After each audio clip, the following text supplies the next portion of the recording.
Mais uma vez estamos aqui. Que bom, mais uma oportunidade que Deus nos dá. Estamos aprendendo da tua palavra. Hoje nós vamos ler o capítulo 2 do livro de Efésios. Vamos estudar em cima dele. Antes de tudo, vamos orar ao Senhor e agradecer por tudo que Ele fez por nós até hoje. Senhor Deus, Todo-Poderoso, louvado e agradecido seja o teu nome, meu Pai. Santo, santo, santo, não há outro como tu, ó Deus. Obrigado, Pai, por tudo que somos, Pai. Obrigado pelo teu amor, tua misericórdia, teu zelo, teu carinho, tua paciência, tua justiça, teu amor. Ó Deus, nos dê um estudo bíblico abençoado, ministra os nossos corações, Senhor. Abra nossas mentes, nosso entendimento, possamos aprender mais de Ti, Pai. Tudo que for ministrado aqui, Pai, vem do Teu santo trono, Pai. Seja o Espírito Santo a ministrar. O homem seja apenas um instrumento em Tuas mãos, Pai. Quem é o homem, Pai? Para que venha se vangloriar. Toda honra e glória pertence somente a Ti, ó Deus. Só o Senhor é Deus. Só o Senhor é Deus. Muito obrigado, Senhor. Abençoe cada um que está vendo esse vídeo, Pai. Ministre o coração de cada um que está assistindo, Pai. Possamos ter real interesse em aprendermos da Tua palavra e pormos em prática em nossas vidas para a honra e glória do Teu nome. Receba a nossa oração em nome de Jesus. Amém. Amém. Então, amados, vamos lá. O capítulo 2 do livro de Efésios, versículo 1, nos fala assim: E vos vivificou, estando vós mortos em ofensas e pecados, em que, noutro tempo, andastes, segundo o curso deste mundo, segundo o príncipe das potestades do ar, do espírito que agora opera nos filhos da desobediência, entre os quais todos nós também, antes andávamos nos desejos da nossa carne, fazendo a vontade da carne e dos pensamentos. E éramos, por natureza, filhos da ira, como os outros também. Então, Paulo aqui está lembrando os Efésios que, antes da conversão deles, eles estavam mortos em relação a Deus, tá? Estavam sem vida, levavam sua vida como se Deus não existisse. Realmente, eles não tinham conhecimento de Deus, eles tocavam a vida como se Deus não existisse. E a causa dessa morte eram suas ofensas, seus delitos, seus pecados, tá? Eles andavam segundo o curso do mundo, né? Entregaram as suas vidas ao pecado daquele tempo, ao pecado do seu tempo. Como acontece hoje.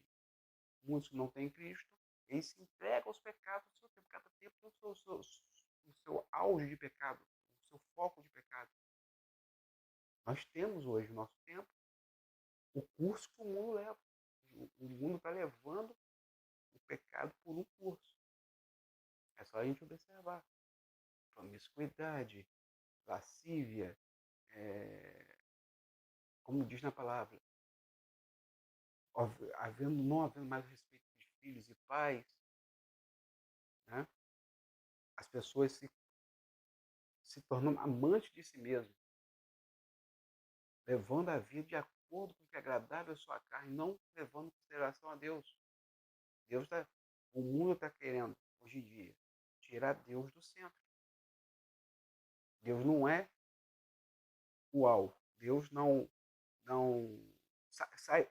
tira Deus da equação. Isso é como se fosse uma equação e Deus é tirado dessa equação e o homem é colocado no centro. É esse o curso do mundo de hoje. E naquela época eles também estavam sendo levados, se entregando os pecados do seu tempo. Porque o mundo quer colocar a todos dentro de um molde. Aquela época era um molde, hoje em dia é um molde, mas o molde continua sendo de quê? Molde de engano, de imoralidade, de profanação, egoísmo, violência, né, de rebelião. Ou seja, resumindo, é um molde de depravação. Sempre foi. Continua sendo um molde de depravação.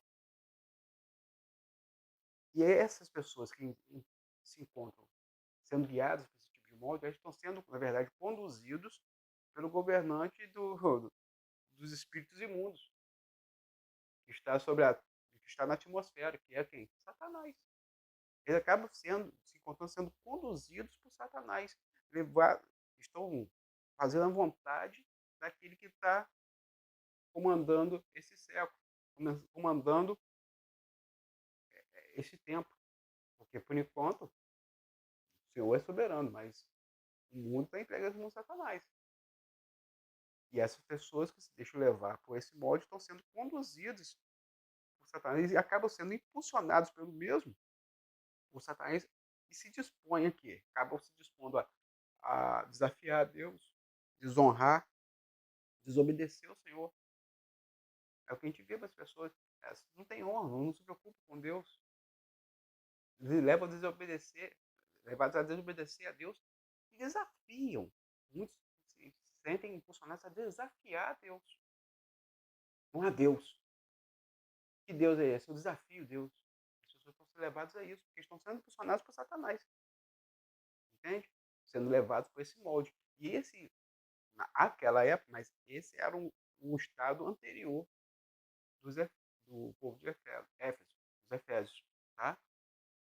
É isso que Paulo está falando aqui com eles. E ele fala mais e que isso também se aplicava quando ele fala no terceiro, entre os quais todos nós também, quando ele fala nós também, está falando dos judeus.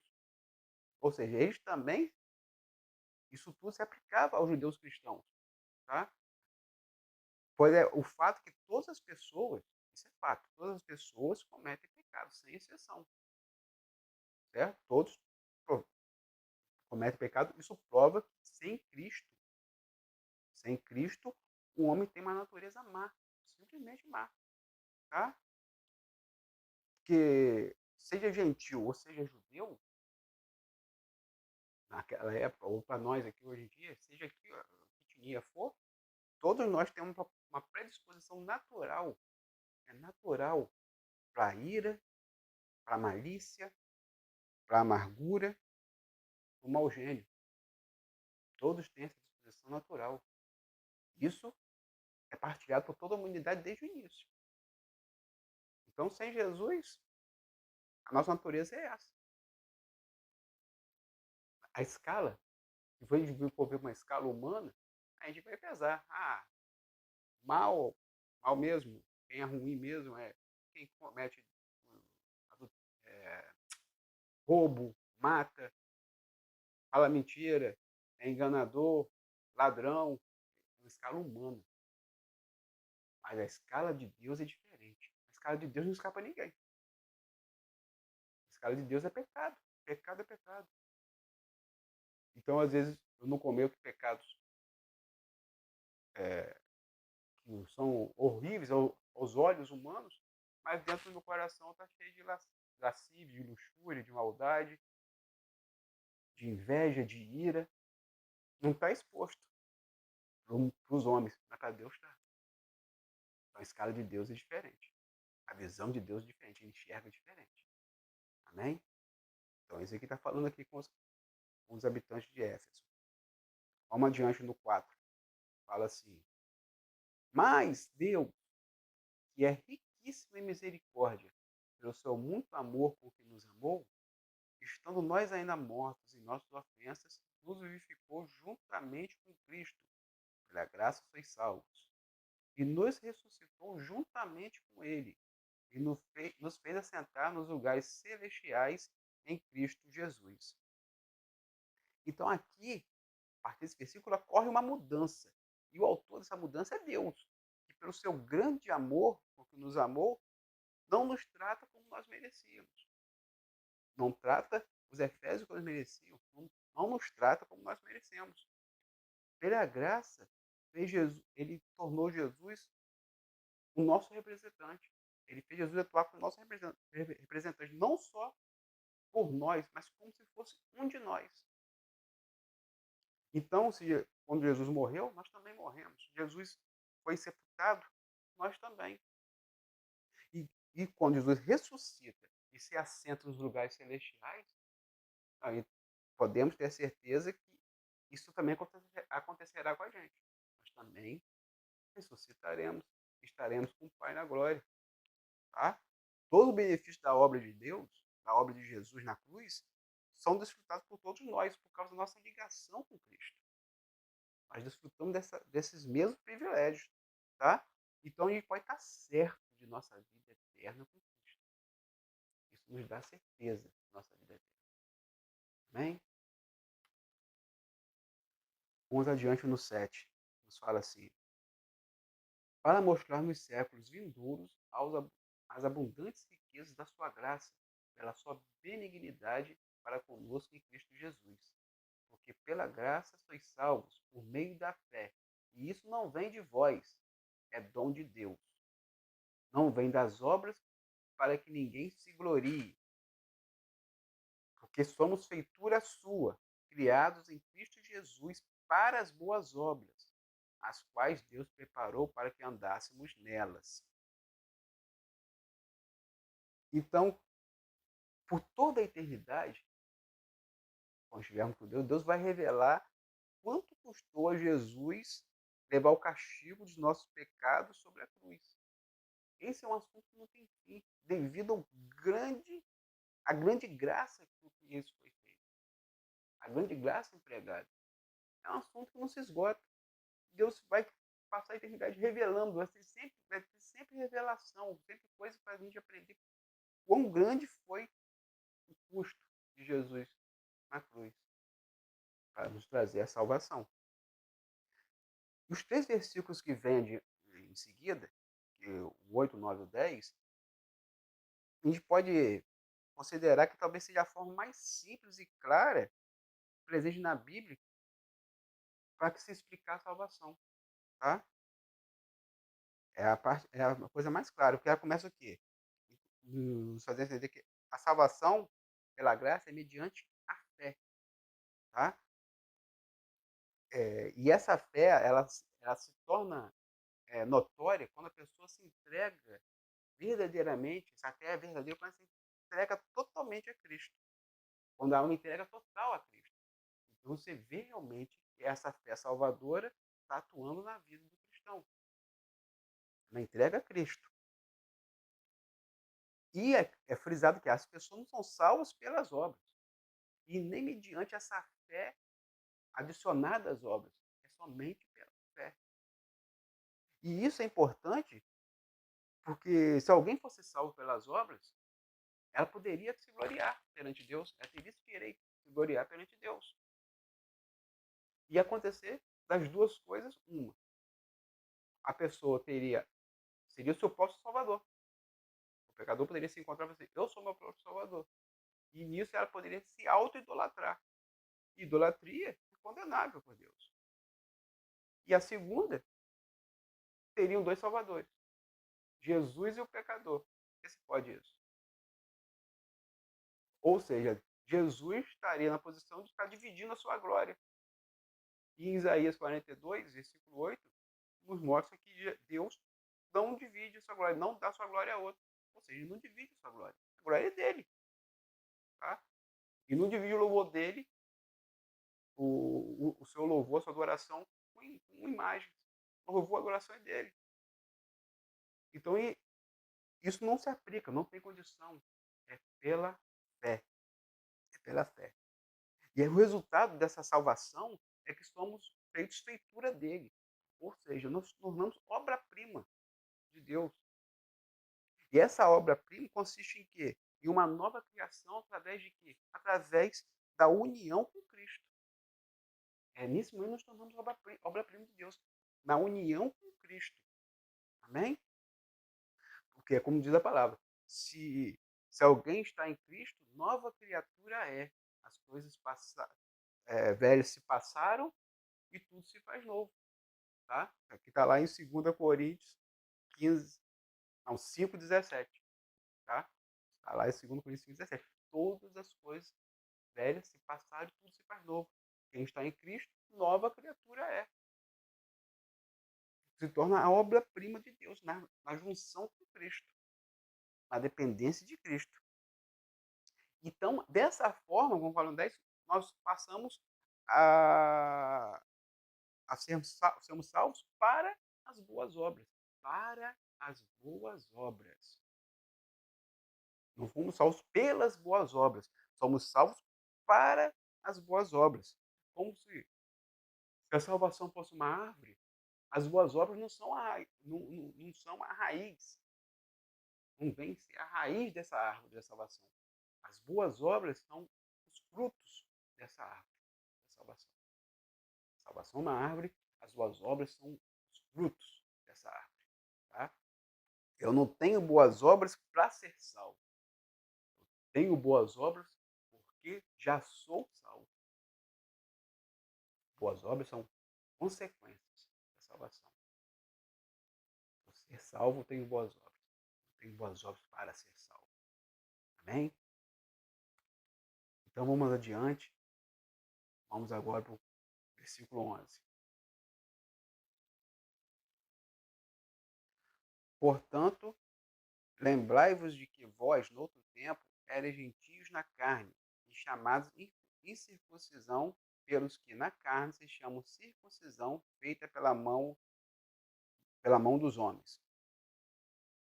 Que naquele tempo estavais sem Cristo, separados da comunidade de Israel, e estranhos aos concertos da promessa, não tendo esperança sem Deus no mundo. Mas agora em Cristo Jesus, vós que antes estáveis longe, já pelo sangue de Cristo, chegastes perto. Porque ele é a nossa paz, o qual de ambos os povos fez um, e derribando a parede de separação que estava no meio. Na sua carne desfez a inimizade, isto é, a lei dos mandamentos que consistia em ordenanças para criar em si mesmo dos dois um novo homem, fazendo a paz. E pela cruz reconciliar ambos com Deus em um corpo, matando com ela as inimizades. Então Paulo fala que havia uma divisão entre os circuncidados judeus e os incircuncisos gentios. Ele está falando diretamente ao povo de Éfeso, que realmente estavam sem Cristo, eles desconheciam totalmente a Cristo, né? E também não sabiam nada sobre as alianças de Deus, as promessas de Deus para com Israel, né? Estavam vivendo sem conhecer o Deus único e verdadeiro. Eles não conheciam o Deus único e verdadeiro e estavam entregues aos seus ídolos de pedra, ídolos de madeira, que eles faziam. Realmente, eles não conheciam Deus de forma alguma, mas ocorre uma mudança no momento em que eles aceitam Jesus. Eles conhecem Jesus, aceitam a salvação e passam a confiar em Jesus como Salvador. Então, nesse momento, Deus os coloca em Cristo e os aceita. Tá? O sangue de Jesus agora os aproximou de Deus. Eles são próximos de Deus através do sangue de Cristo. Antes não conheciam mesmo. Agora está tudo certo. Eles estão próximos de Deus. E Jesus aqui fala que Jesus é a paz que desfaz a inimizade. Essa inimizade o quê? Que existia entre judeus e gentios. E que agora os dois povos se unem e se tornam um em Cristo. Tá? Derrubando a parede que os separava. Que parede é essa? É a parede da lei de Moisés. Isso fazia separação entre gentios e judeus. Agora, eles estão unidos. E há uma reconciliação, a paz entre eles. Essa paz é Cristo. Cristo é a paz que sela a união entre os dois povos. E agora, esses dois povos, gentios e judeus, unidos, são reconciliados com Deus. Eles são reconciliados, Deus aceita. Há uma reconciliação com Deus. Porque ambos os povos, eles estavam em hostilidade com Deus. Que hostilidade é essa? O pecado. O pecado criava a separação deles com Deus. Eles estavam separados de Deus por meio do pecado. E isso aqui é removido por quem? Esse pecado é removido por Jesus. Então agora há paz entre eles. E agora eles são um e é feito paz, reconciliação entre eles e Deus. Sendo um, eles estão reconciliados com Deus. Retirando o pecado. O pecado fazia a separação, fazia o atrito com Deus, era o pecado. Jesus retira o pecado. E agora, Jesus, o que ele faz? Ele nos apresenta a Deus, né, como amigos. Nos torna amigos de Deus. Nos torna, o sacrifício, o sangue de Jesus nos torna aceitáveis a Deus. Somos apresentados de outra forma a Deus. Através de Jesus. Ou seja, Os efésios e os judeus agora estavam unidos, são unidos e são apresentados a Deus como aceitáveis através do sacrifício de Cristo. É removido o pecado, fazia a separação entre o povo, entre o homem e Deus. Amém? Então vamos adiante, vamos 17. E vindo ele, evangelizou a paz a vós que estavais longe e aos que estavam perto. Porque por ele, ambos temos acesso ao Pai em um mesmo Espírito. Então o evangelho de paz veio por Cristo para os judeus que estavam mais perto, porque eles já conheciam as Escrituras e adoravam a Deus.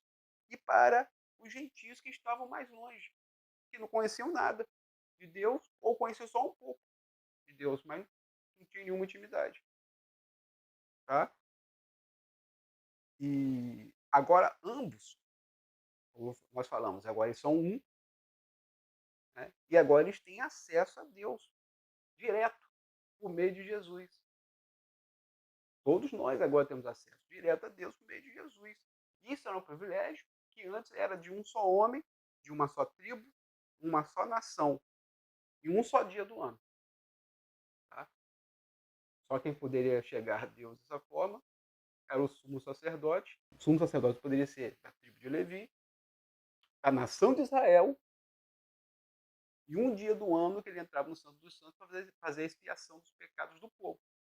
Ele só podia entrar um dia no ano para entrar no Santo dos Santos e fazer a expiação do pecado. Fazer sacrifício pelo pecado do povo. O privilégio que era de um homem, de uma só tribo, de uma só nação, um dia do ano. Agora é um privilégio que todos nós temos, todo dia, toda hora que quisermos falar com Deus através de Jesus Cristo. Esse véu foi rasgado. Amém? Vamos agora para o 19. Nos fala assim. Assim que já não sois estrangeiros nem forasteiros, mas concidadão dos santos e da família de Deus, edificado sobre o fundamento dos apóstolos e dos profetas, de que Jesus Cristo é a principal pedra da esquina, na qual todo edifício bem ajustado cresce para templo santo no Senhor, na qual também vós juntamente sois edificados para a morada de Deus no Espírito. Então não existe mais privilégio e não existe mais distinção. Todos os cristãos são membros da família de Deus. Todos. Gentios ou judeus. Não tem privilégio mais. Nem distinção. Agora, todos formam um edifício edificado sobre o evangelho da salvação que foi pregado pelos apóstolos e pelos profetas, e era pregado pelos apóstolos e pelos profetas. O evangelho da salvação que apontava Jesus como centro dessa salvação. Mostrava Jesus como a pedra de esquina, pedra angular. Tá? Um edifício, ele é edificado sobre toda a estrutura do edifício é edificada sobre uma pedra principal, chamada pedra de esquina, pedra angular, uma pedra principal. É a pedra que sustenta todo o edifício. E que une, realmente, duas paredes são unidas em cima dessa pedra. Isso é a pedra de esquina. E Jesus é a pedra de esquina da igreja. É Jesus quem sustenta a igreja. A igreja é sustentada toda em cima de Cristo. E essa mesma pedra une dois povos, duas paredes, dois povos, gentios e judeus. Amém? Então agora Deus habita na sua igreja. Tá? Ou seja, cristãos judeus, cristãos gentios, eles formam um santuário vivo. Um santuário vivo onde Deus vive, onde ele manifesta a glória dele. Todos nós somos agora um santuário vivo. Amém? Então, terminamos aqui e a gente vê aqui no final, interessante, o capítulo começa descrevendo os efésios como depravados, mentirosos, mortos, né? Seus pecados, desobedientes. Termina mostrando os mesmos Efésios, os mesmos gentios agora purificados purificados de toda culpa, de toda malícia, de toda imundície, constituindo uma habitação de Deus no Espírito, junto com os judeus. Tremendo, né? Como começa e como termina o capítulo. Glória a Deus por isso. Então, amados, ficamos por aqui hoje. Vamos agora orar ao Senhor, agradecer tudo que Ele fez, tudo que Ele nos ministrou. Semana que vem nos veremos novamente. Se Deus assim permitir, estudando o capítulo 3 de Efésios. Senhor Deus, santo, santo, santo, louvado seja o nome do Senhor. Ó Pai, toda honra e glória pertence somente a Ti. Ó Pai, obrigado por tudo que o Senhor fez, obrigado por tudo que o Senhor nos ministrou, obrigado pelo Teu amor, misericórdia, pelo Teu zelo, Teu carinho, obrigado por nossas vidas, Pai. Obrigado pelo dom da vida, obrigado por estarmos hoje respirando, podendo falar, podendo adorar e louvar o Senhor. Muito obrigado, Senhor. Nos dê uma semana de paz, semana de bênção, semana tranquila. Guarde-nos, fortaleça-nos, ajude-nos, Pai, a continuarmos andando pelos seus caminhos, pelas suas veredas, veredas de amor, de justiça. Que venhamos a nos tornar cristãos cada vez mais convictos, praticantes e não só ouvintes. Cristãos genuínos que levem alegria ao teu coração, com um sorriso no teu rosto. O Senhor merece tudo de bom que possamos fazer, tudo de reto que possamos fazer. É pouco, devido ao grande amor que o Senhor nos ama, devido à tua graça e tua misericórdia sobre nós. Muito obrigado, Senhor. Receba a nossa oração em nome de Jesus. Amém. Amados, até semana que vem. Deus abençoe a todos. Shalom. Restaura-me, ó Deus,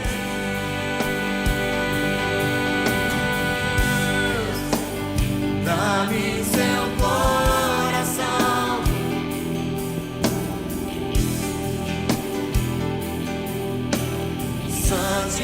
santifica-me, purifica-me, dá-me seus olhos, restaura-me, ó Deus,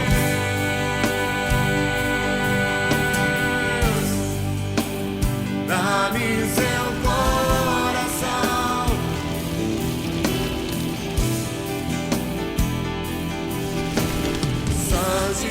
santifica-me, purifica-me, dá-me seus olhos,